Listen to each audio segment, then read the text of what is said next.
I just want to invest in people that really want to be the best that they can be. Hey everyone, it's Robyn LaVassaur with the Be Your Best podcast, and I am here with our fearless owner and leader, Todd Scrima, and the super great Mr. Jimmie Reed, and we are coming at you as real estate agents, which seems a little odd because there's 3 lenders sitting here, and what would we know to tell you? And here's what I would tell you is that all of us have been in the industry for 20 plus years. And so we thought we would bring you some tips today that might help you in your business that we've heard from borrowers and our own successful real estate agents in our businesses in the past, and maybe share some of that information with you and see if it would make a difference in your business with your clients. And so, Todd, you want to kick us off on what that strategy looks like? Yeah, so yes, thank you. So this is for realtors, and it's kind of more of a brainstorm. So Robyn's right, we are not realtors. I will tell you a story that. Okay, so this lady's name was Joyce. Joyce was my second, what I call really good big account. This goes back 28 years. So I was cold calling. I got an appointment with Joyce. I asked for 15 minutes. Joyce said, come to my office this time. Now, Joyce was very, very bossy. And Joyce said this. She said, I sit down at her desk. I remember it like it's yesterday. She said, Todd, because I'm doing the sales process we teach, which is the 2-step close. And I'm like, hey, what do you really want in a lender? What do you not like? She says, Todd, let me bottom line it for you. I give you a client. Within 48 hours, I want you to physically meet with them, look at their credit report and their bank statements. Then I will show them 3 showings in 3 days. I only look at 4 houses every single time. I know Joyce. She talks just like this. Sorry. Yep. She does it. She says, I do a T-chart. What you liked about the house, what you didn't like. At the end of 4 showings, I give them a contract and say, which one are you buying? And we write an offer.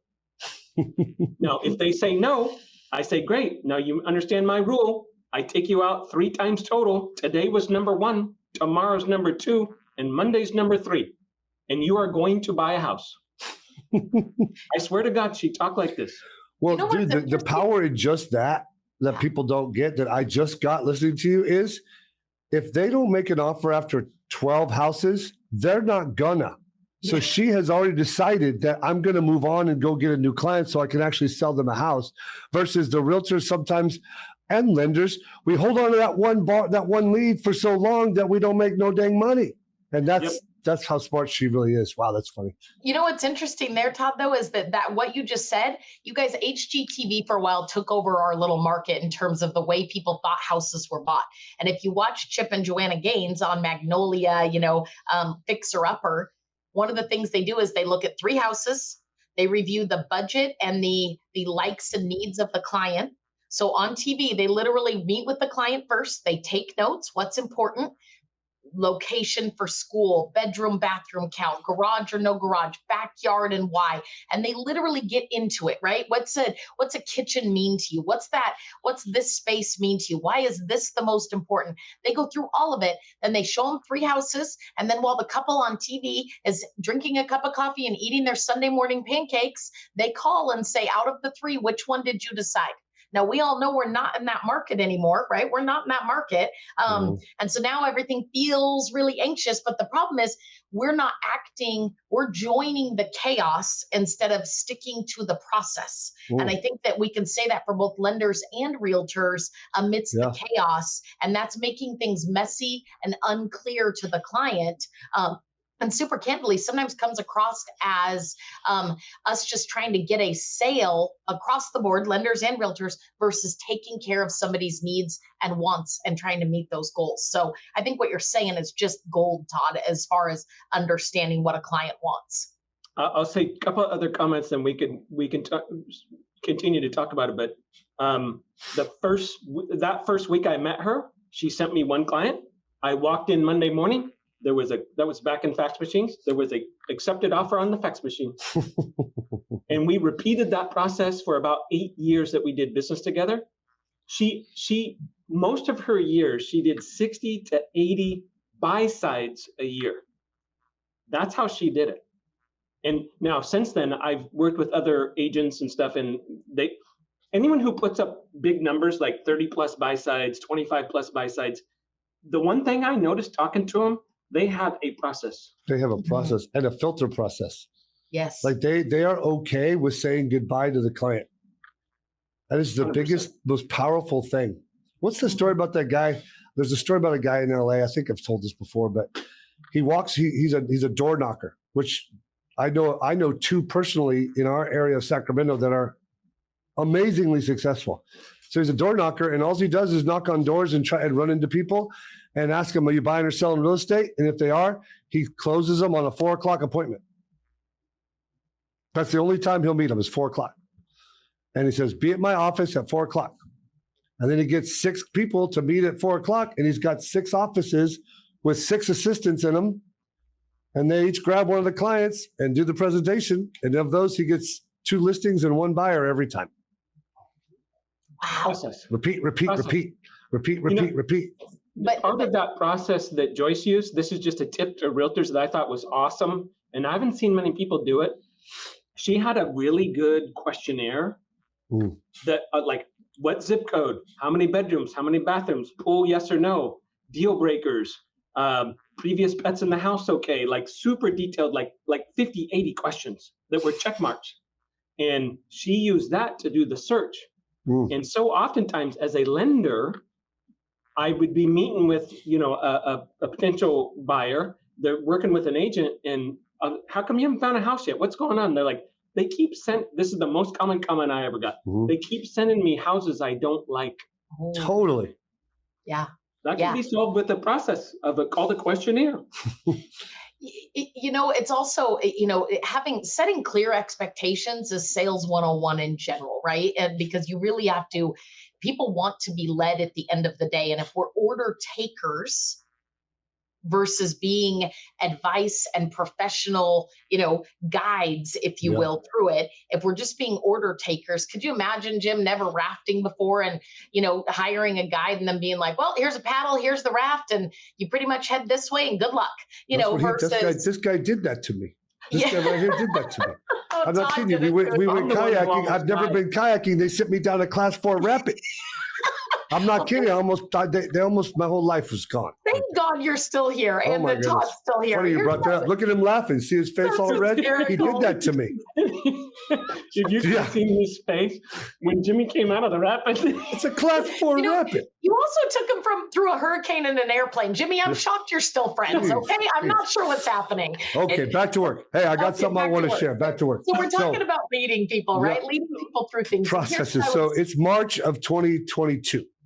Mm-hmm. So there's no inventory, and we've gone through 2 years of double-digit appreciation. And the older people in the group remember 2008 and the boom. So everybody's consumer confidence is kaputska, right? Mm. Yeah. So the question is, as a realtor, that they're not asking you, and maybe they are, but I'm telling you, you're not ready for it, is why buy now? Like, you really got to have your answer ready. And if you're working with a summit funding loan officer, we have a software program where when we enter a zip code, it gives me 62-year appreciation rate for the zip code, a 10-year appreciation rate, a 5-year, a 1-year. But then what it also does, Todd, check this out. It looks at the rents in that zip code, compares them to a price. It has the median income inputted into that zip code, and it predicts appreciation over the next 5 years. And it's based on data, not emotion. And so it supports buying a house right now. In addition to whatever tool you may already use, like how long you're going to be there. If you're there forever, it don't really matter. All those standard things that the realtors are using. What's happening in the CSI, forensic science, what's it called? What's the test called for DNA? Whatever that is.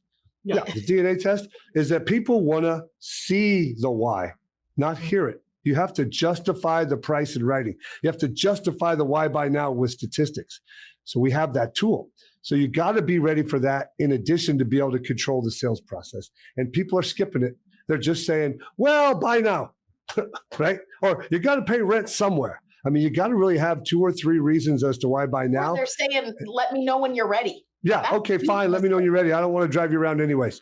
And then who do they call when they're ready? The next person that's standing there like with the keys to the dressing room because all of a sudden they found a pair of pants that might fit. Yeah, right? the person who's hustling. That's who yes, the person who's hustling. There's a little story that I want to tell that tied into that, Jimmie. I love everything you just said. I had a borrower years ago and a pretty limited budget overall, really wanted to become a homeowner, pre-approved, ready to go. And she was dead set that she would only live in this one area. Dead set. This is where I want to be. A couple kids, like not willing.